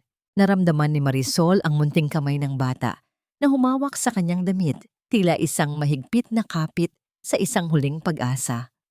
Sa sandaling iyon, ang lahat ng pagpapanggap ni Marisol ay tila naglaho. Hindi na siya ang matapang na Marisol na naghahanap ng higanti. Siya ay naging isang ina na handang mamatay para sa kapayapaan ng kanyang anak. "Kailangan na nating umalis dito," babala ni Mateo na nakatayo sa may pinto. Ang kanyang mga mata ay laging nagmamasid sa labas. Ngunit bago pa sila makahakbang palabas, ang katahimikan ng gabi ay binuwag ng isang nakakangilong tunog. Ang ungol ng mga makina ng sasakyan ay papalapit, kasunod ng malalakas na ilaw na tumama sa harapan ng kapilya. Ang mga anino ng malalaking sasakyan ay gumuhit. Sa pader ng simbahan, tila mga halimaw na handang sumakmal. Narinig ni Marisol ang malakas na pagsasara ng mga pinto ng sasakyan sa labas, kasunod ng mabibigat na yabag ng mga paa sa tuyong damo. Ang bawat yabag ay tila isang hudyat ng pagtatapos ng kanilang sandali ng katahimikan. "Ilabas niyo ang bata." Ang boses ni Doña Consuelo ay umalingaw sa labas, kasing lamig ng hanging amihan, ngunit may dalang bagsik ng isang bagyo. "Anya, huwag mong subukang tumakas. Alam mo kung ano ang kaya naming gawin." Naramdaman ni Marisol ang panginginig ng maliit na katawan ni Luningning sa kanyang yakap. Iniyukom niya ang kanyang mga palad, ang kanyang mga kuko ay tila ibig ng bumaon sa kanyang balat. Wala na siyang matatakbuhan. Ang kuta ng mga Severino ay muling sumasakal sa kanila. Habang nakatitig sa pintuan ng kapilya na anumang sandali ay bubukas, isang tanong ang naiwan sa isipan ni Marisol habang sinisenyasan si Mateo na maghanda. Hanggang kailan mo kayang protektahan ng isang anghel kung ang buong mundo ay pinamumunuan ng mga demonyong nakasuot ng korona? Ang mga ilaw sa labas ay mas lalong nagliwanag. Tila nagnanais na bulagin sila sa katotohanang sila ay napapaligiran na. Minsan, kailangang bitawan ang pinakamahalagang bagay para lamang matiyak na muli mo itong mayayakap ng buo at malaya sa dulo ng laban. Ang mapait na katotohanan ito, ang tila isang malamig na tubig na gumising sa diwa ni Marisol habang nakatayo siya sa loob ng madilim na kapilya. Sa labas, ang mga ilaw ng sasakyan ni Doña Consuelo ay tila mga mata ng isang halimaw na naghihintay ng kanyang pagsuko. Naramdaman ni Marisol ang panginginig ng maliit na katawan ni Luningning na nakakapit sa kanyang binti. "Ibigay mo ang bata, Anya. You are in no position to bargain." Ang boses ni Doña Consuelo ay umalingaw-ngaw, puno ng awtoridad at kawalan ng awa. Tumingin si Marisol kay Mateo. Isang mabilis na palitan ng tingin, isang senyales na kailangang maglaro ayon sa patakaran ng kalaban para sa kaligtasan ng bata. Dahan-dahang lumuhod si Marisol at hinalikan ang noo ni Luningning. Ang kanyang mga labi ay nanginginig sa pigil na emosyon. "Magpakabait ka, anak. Konting tiis na lang at hindi na tayo muling magkakahiwalay." Pinanood ni Marisol habang kinukuha ng mga tauhan ni Consuelo ang bata. Ang bawat hakbang nila palayo ay tila isang piraso ng kanyang puso na binubunot ng walang pampamanhid. Ngunit sa likod ng kanyang mga luha, ang apoy ng determinasyon ay mas lalong nag-alab. Pagbalik sa mansyon, dinala siya sa kanyang silid tahiin. Sa ibabaw ng lamesa, ang pulang kapa na gawa sa mamahaling pelus ay tila isang dambuhalang sugat na naghihintay na tahiin. Ito ang magiging mitya ng lahat. Sa ilalim ng malamig na liwanag ng lampara, nagsimulang kumilos ang mga kamay ni Marisol. Ang bawat tusok ng karayom ay may kasamang galit at plano. Hindi lamang bulaklak at dekorasyon ang kanyang itinatali. Sa tela, sa loob ng makapal na lining ng kapa, may ingat niyang isiningit ang isang maliit na memory card na naglalaman ng lahat ng ebidensyang nakalap nila ni Mateo. Ang mga video ni Vicente, ang mga pekeng dokumento ng foundation, at ang huling pag-amin ni Luisa. Gumamit siya ng isang espesyal na uri ng sinulid na tanging sa ilalim ng ultraviolet na ilaw lamang kikinang, isang lihim na mensahe na nakasulat sa likod ng kapa, katarungan para kay Isabel at Anya. Naramdaman ni Marisol ang hapdi ng aksidenteng matusok ng karayom ang kanyang daliri. Isang maliit na butilang dugo ang lumabas, at bago pa ito matuyo, maranya itong idinampi sa loob ng lining, malapit sa bahagi ng puso. Ang dugong ito, ang magiging saksi sa inyong pagbagsak. Bulong niya sa hangin. Lumalim ang gabi, at ang katahimikan ng mansyon ay tila naging katuwang niya sa kanyang huling paghahanda. Ngunit sa kalagitnaan ng kanyang pagtatrabaho, napansin ni Marisol na wala na naman si Chona. Ang matapat na aso ni Consuelo ay hindi na muling nagpakita matapos ang nangyari sa kapilya. Nasaan siya? May alam ba siya na hindi pa natutuklasan ni Marisol? Bumukas ang pinto ng silid tahiin. Pumasok si Doña Consuelo, nakasuot ng kanyang mamahaling robe, hawak ang isang baso ng pulang alak. Ang kanyang mukha ay puno ng tagumpay. Tila ba nakamit na niya ang lahat ng kanyang ninanais? Tapos na ba ang kapa, Anya? Ang gabi ng parangal ay bukas na. Sisiguraduhin nating ikaw ang magpapatong nito sa aking balikat sa harap ng lahat, sabi ng matanda habang inilalagay ang baso ng alak sa tabi ni Marisol. Inumin mo ito, isang pagpupugay para sa iyong sakripisyo sa pamilyang ito. Tumingin si Marisol sa baso ng alak. Ang kulay nito ay kasing pula ng pelus na kanyang tinatahi. Naramdaman niya ang matalas na titig ni Consuelo, tila naghihintay ng anumang pag-aalinlangan mula sa kanya. Salamat po, Mama, mahinahong sabi ni Marisol. Inabot niya ang baso, ang kanyang mga daliri ay bahagyang dumampi sa kamay ng matanda.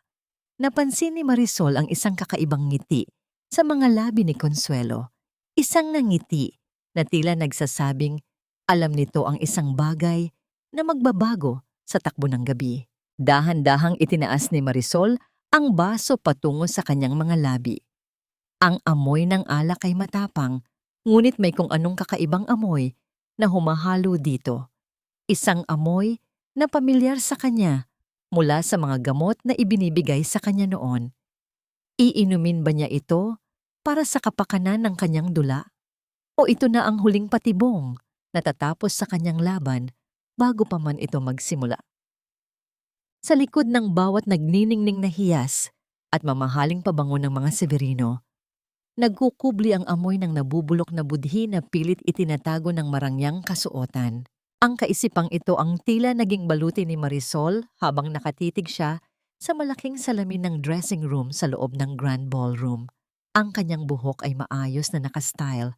Ang kanyang mukha ay nilagyan ng manipis na makeup para itago ang pagod. Ngunit ang kanyang mga mata, ang mga matang yon ay nagnininga sa isang talim na walang sino mang makakaunawa.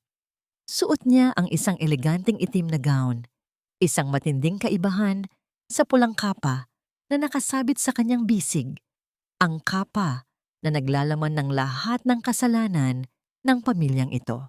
Hindi niya ininom ang alak na ibinigay ni Doña Consuelo. Sa pamamagitan ng mabilis na pagpapalit ng baso habang naaalis ang isang kunwaring dumi sa mata ng matanda, nailigtas niya ang kanyang sarili mula sa lason ng pagkalimot. Ngayon, ang kanyang isip ay kasing linaw ng kristal. Handa ka na ba, aking mahal na asawa? Pumasok si Vicente sa silid. Nakasuot siya ng isang mamahaling tuksido, ngunit ang kanyang hitsura ay malayo sa isang kagalang-galang na politiko. Ang kanyang balat ay maputla, ang kanyang mga kamay ay panakanakang nanginginig, at ang kanyang mga mata ay laging umiiwas sa bawat pagkakataon na magtatama ang kanilang paningin. Ang takot na itinanim ni Marisol sa kanyang isipan nitong mga nakaraang araw ay tila isang anino na hindi na siya iniwan. "Handa na po ako, Vicente," mahinahong sagot ni Marisol. Lumapit siya sa asawa at marahang inayos ang kanyang bowtie. Sa bawat pagdampi ng kanyang mga daliri sa leeg ni Vicente, naramdaman niya ang marahas na paglunok ng lalaki. Isang kumpas ng panginginig ang dumaan sa katawan ni Vicente na tila ba isang malamig na kamay ng kamatayan ang humaplos sa kanya. "Bakit ka natatakot? Gabi ito ng iyong ina. Dapat kang maging masaya." Bulong ni Marisol. Ang kanyang boses ay tila isang malambing na kanta na may dalang lason. Lumabas sila ng silid at sinalubong sila ng nakasisilaw na mga ilaw ng kamera at ang bulungan ng mga piling panauhin mula sa alta sosyedad. Ang bawat ngiti ni Doña Consuelo sa harap ng mga mamamahayag ay tila isang sining ng panlilinlang. Habang naglalakad sila patungo sa gitna ng bulwagan, nakita ni Marisol si Luningning sa malayo, hawak ng isang yaya at pinalilibutan ng mga tauhan ni Consuelo. Ang bata ay tahimik, ang kanyang mga mata ay naghahanap, at nang magtagpo ang kanilang paningin, naramdaman ni Marisol ang isang hapdi sa kanyang dibdib na mas masakit pa sa anumang sugat. Sa gitna ng pagtitipon, habang ang marahang pagtama ng mga kristal na baso ay maririnig sa paligid, isang lalaki ang lumapit kay Marisol. Hindi niya ito kilala, ngunit ang tindig nito at ang talim ng paningin ay hindi matatawaran. "Napakaganda mo ngayong gabi, Marisol," ang bulong ng lalaki habang dumaan ito sa tabi niya. Sapat lamang para siya ang makarinig. Nanigas ang buong pagkatao ni Marisol, ang kanyang tunay na pangalan. Paano nalaman ng estrangherong ito ang kanyang lihim? Lilingon sana siya para hanapin ang lalaki, ngunit sa sandaling iyon, ang musika ay biglang tumigil. Umakyat si Doña Consuelo sa entablado. Ang bawat hakbang niya ay puno ng kayabangan. Sa ilalim ng malalakas na spotlight, ang kanyang mukha ay tila isang imahe ng kabanalan. Lumapit si Marisol sa kanyang likuran, dala ang pulang kapa. Sa harap ng daan-daang tao, dahan-dahan niyang ipinatong ang kapa sa mga balikat ng matanda. Naramdaman ni Marisol ang bigat ng kapa sa balikat ni Consuelo. Para sa matanda, ito ay simbolo ng kapangyarihan. Para kay Marisol, ito ay ang bitay na siya mismo ang nagtahi. Ngayong gabi, ipapakita natin ang bunga ng ating pagmamalasakit sa kapwa. Ang mapagmalaking panimula ni Doña Consuelo sa kanyang talumpati. Isang maikling pagbabalik-tanaw sa mga buhay na ating nabago. Humarap ang lahat sa malaking screen sa gitna ng entablado. Ang mga projector ay nagsimulang gumana, naglalabas ng liwanag na dapat ay magpapakita ng mga gawaing pangkawanggawa ng pamilya Severino. Ngunit sa unang ilang segundo, ang screen ay biglang nanginig. Ang imahe ng mga batang tinutulungan ay napalitan ng mga makukulay na linya at ingay ng interference. Isang kakaibang kaba ang bumalot sa buong ballroom. Ang bulungan ng mga tao ay napalitan ng isang nakakangilong katahimikan habang ang screen ay unti-unting nagliliwanag muli. Lumingon si Doña Consuelo sa screen. Ang kanyang nangiti ay unti-unting naglalaho. Si Vicente ay napatayo mula sa kanyang upuan. Ang kanyang mukha ay tila naging abo sa putla. Sa gitna ng screen, isang pamilyar na silid ang lumitaw. Ang matfong ng ospital kung saan ikinulong si Anya. At doon, malinaw na malinaw, ay ang boses ni Vicente na umalingaw-ngaw sa buong katedral ng Karangyaan. Nagsasabing, ang kailangan lang natin ay maniwala silang baliw siya.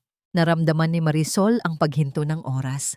Ang lahat ng mata ay nakatitig na sa screen at ang bawat hininga sa loob ng silid ay tila naging isang hatol.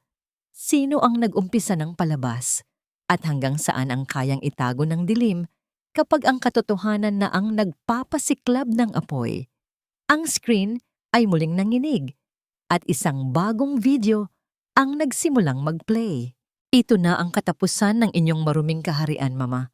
Ang bawat tahi ng kapang iyan ay hindi lamang disenyo, kundi ang mga ebidensyang susunog sa inyong dangal sa harap ng buong mundo.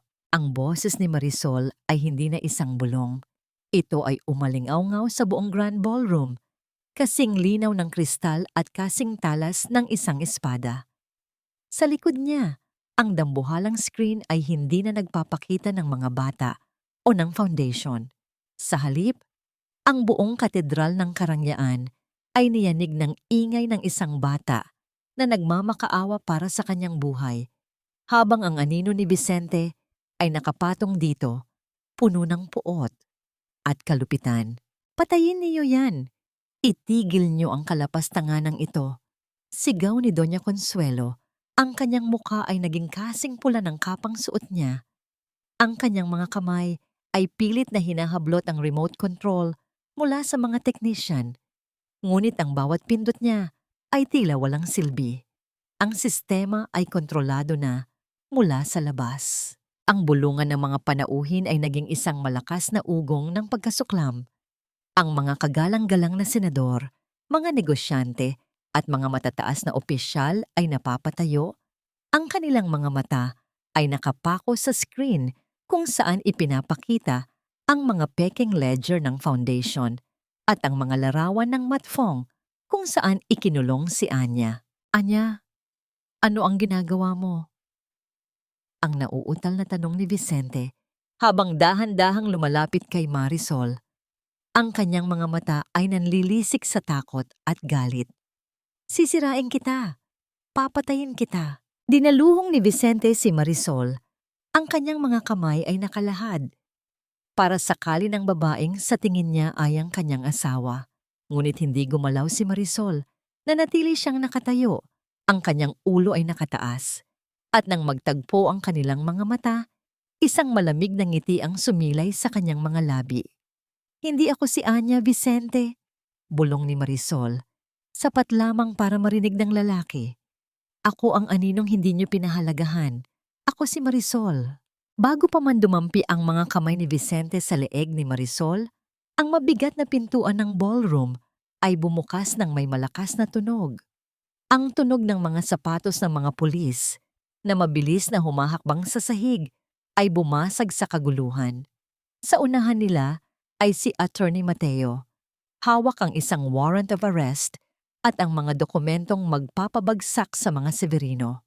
Ngisi Vicente Severino, Doña Consuelo Severino, kayo ay inwaresto sa kasong bạo lực gia đình, giam giữ người trái phép at malawakang gian lận tài chính. Ang deklara ng opisyal ng pulisya, ang ingay ng mga kamera na walang tigil sa pagkuha ng litrato ay tila mga kidlat na tumatama sa mukha ni Consuelo. Ang matanda ay napasandal sa pader. Ang kanyang mga kamay ay nanginginig habang pilit na tinatago ang kanyang mukha gamit ang pulang kapa. Ngunit ang kapa mismo ang naging kanyang bitay. Dahil sa bawat pagkilos niya, ang mga nakatagong mensahe sa lining nito ay kuminang sa ilalim ng mga spotlight. Katarungan para kay Isabel at Anya. Sa gitna ng kaguluhan, isang babae ang pumasok sa ballroom. Inaalalayan ni Luisa at ni Mateo. Ang mukha nito ay maputla. Ang mga mata ay puno ng luha. Ngunit sa unang pagkakataon, sa loob ng maraming taon, ang kanyang tingin ay diretso at matapang.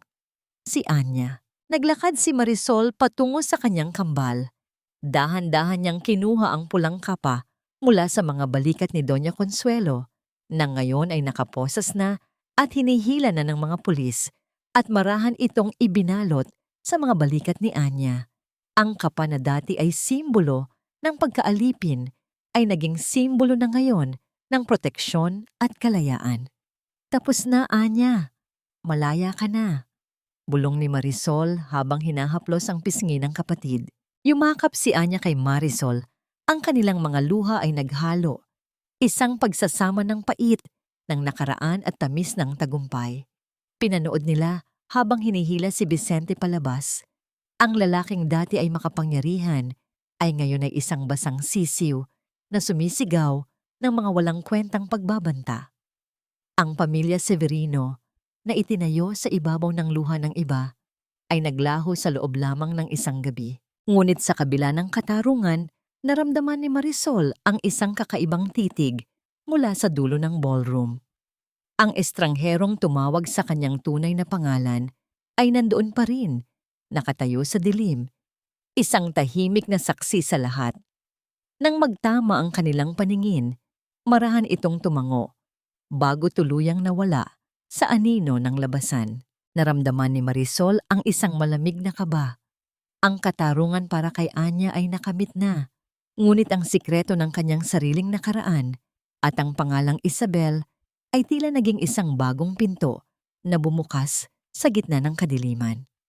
Sino ka ba talaga, Isabel? Ang huling naibulong ni Marisol habang mahigpit na hawak ang kamay ni Anya sa gitna ng nagkakagulong ballroom.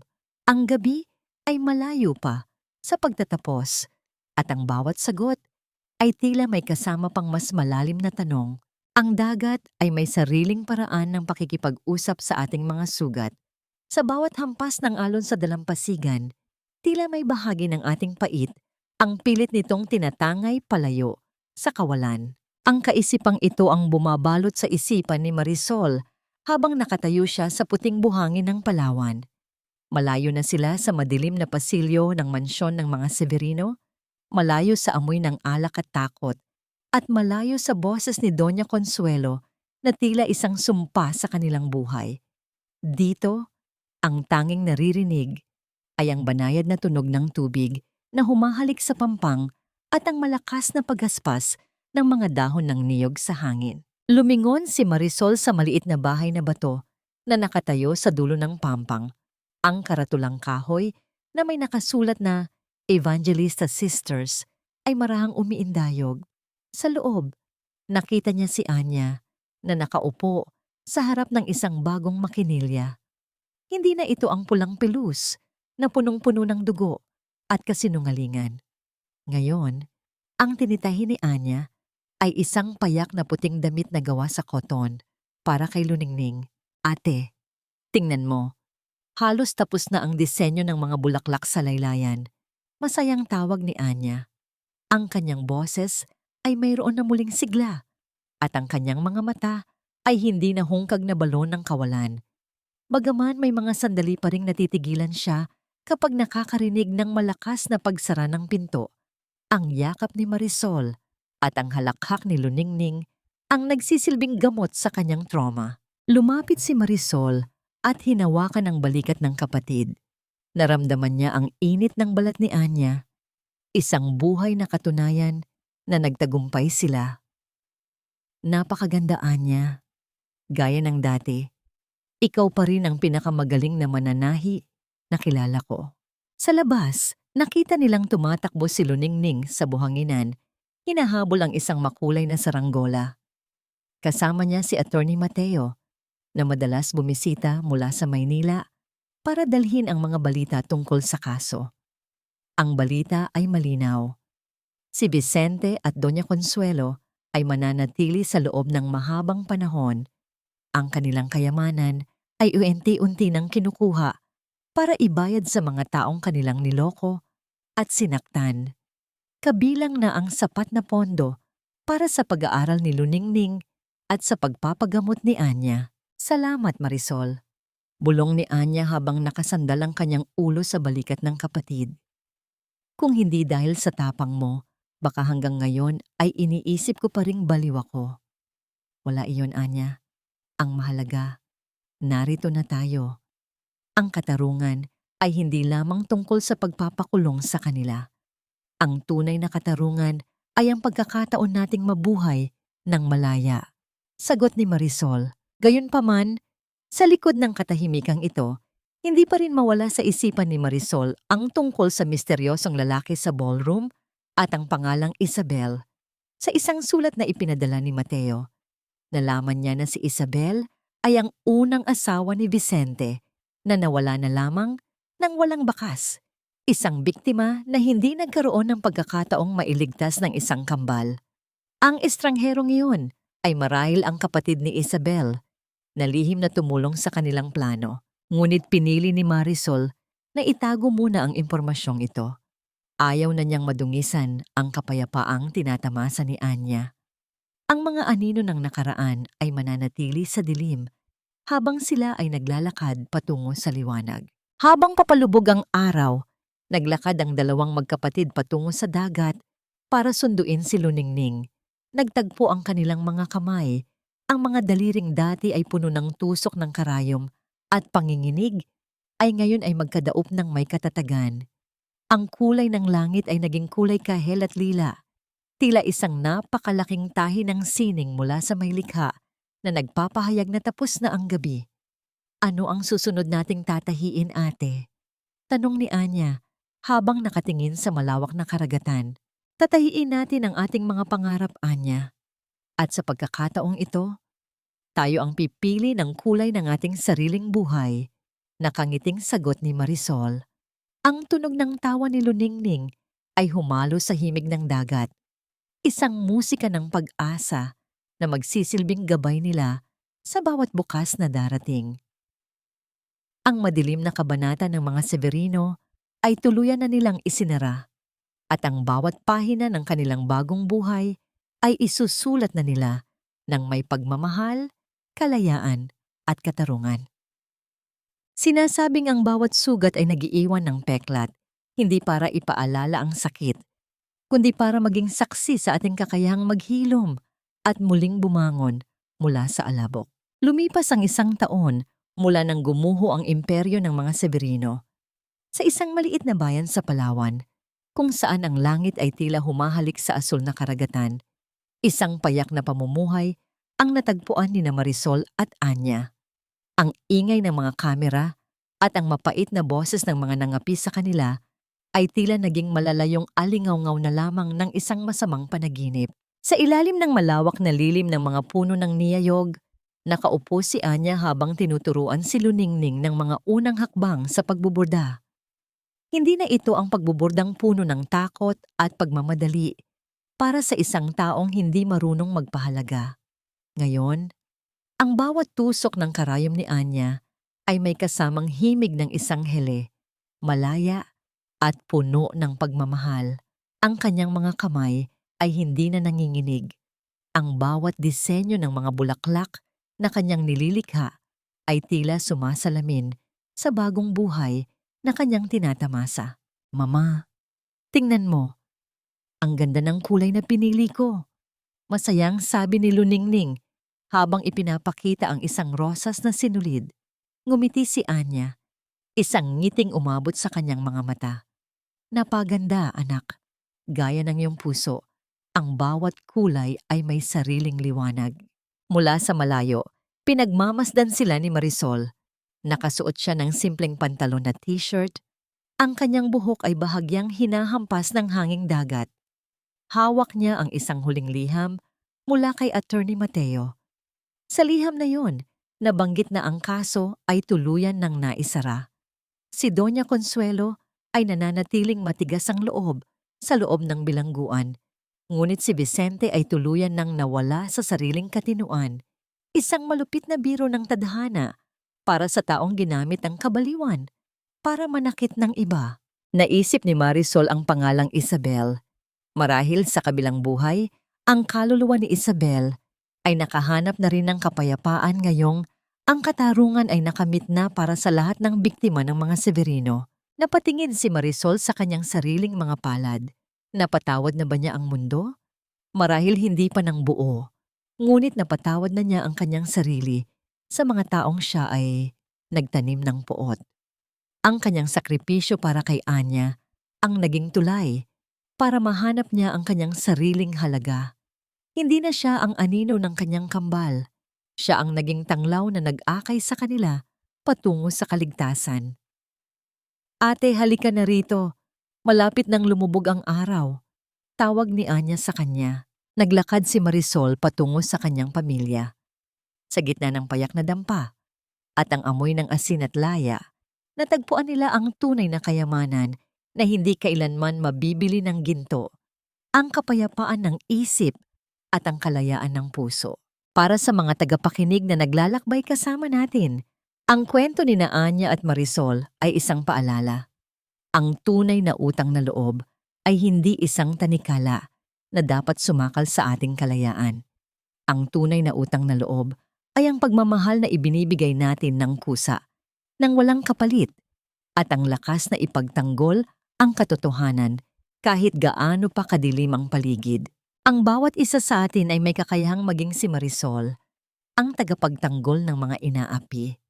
At ang bawat isa sa atin ay may pagkakataong maging si Anya, ang patunay na ang puso ay may kakayahang maghilom at muling magmahal pagkatapos ng isang mahabang bagyo. Habang ang araw ay tuluyang naglalaho sa abot-tanaw, ang dalampasigan ay nabalot ng isang ginintuang liwanag. Doon, sa ilalim ng mga bituin, ang magkapatid na ebanghelista ay nananatiling magkayakap, handang harapin ang anumang bukas na darating.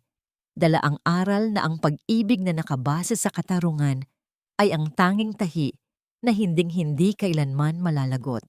Ang huling sikat ng araw sa dalampasigan ng Palawan ay nagsisilbing hudyat ng isang panibagong simula, kung saan ang bawat alon ay unti-unting tinatangay ang pait ng kahapon patungo sa kawalan.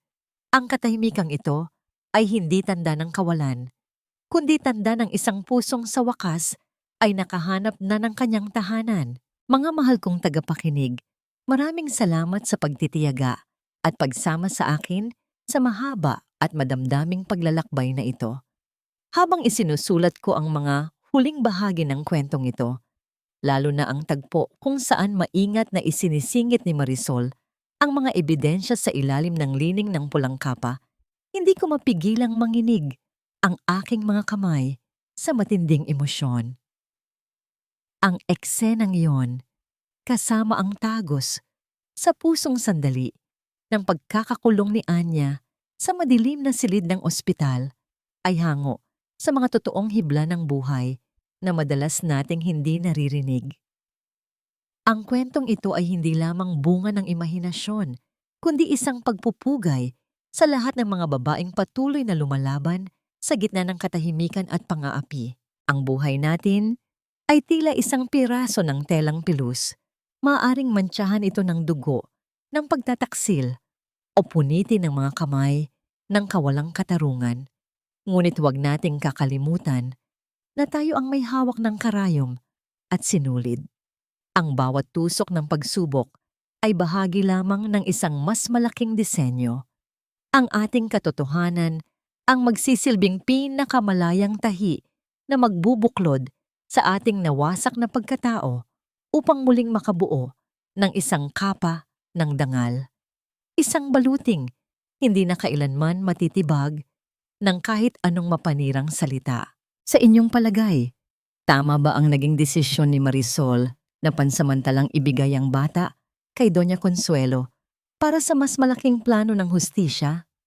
O sapat na bang makamit ang katarungan para tuluyang mapatawad ang mga taong sumira sa ating katinuan? Habang pinapakinggan niyo ang bahaging ito, marahil ay abala kayo sa pagluluto para sa inyong pamilya, nagtutupi ng mga damit, o baka ninanamnam ang sandali ng pahinga matapos ang isang nakakapagod na araw. Nais kong malaman kung nasaan kayo ngayon at kung anong bahagi ng kwento ni Anya at Marisol ang pinakanumit sa inyong puso. Huwag kayong mag-atubiling mag-iwan ng komento at ibahagi ang inyong sariling karanasan dahil sa ating komunidad, walang kwentong hindi mahalaga at walang luhang hindi pinapahalagahan. Kung nahanap ninyo ang pag-asa sa kwentong ito, nawa ay i-like at i-share ninyo ang video na ito upang maging tanglaw din tayo para sa iba. Pagpalain nawa kayo ng kapayapaan at lakas ng loob na harapin ang inyong sariling mga laban. Manatiling matatag dahil pagkatapos ng bawat madilim na kabanata, laging may sikat ng araw na naghihintay sa dalampasigan. Pamagat ng kwento. Ang pulang kapa ng katarungan, ang lihim ng magkambal, paunawa. Ang lahat ng mga tauhan at sitwasyon sa kwentong ito ay katang-isip lamang na binuo upang magbigay ng libangan at maghatid ng mga positibong aral sa buhay.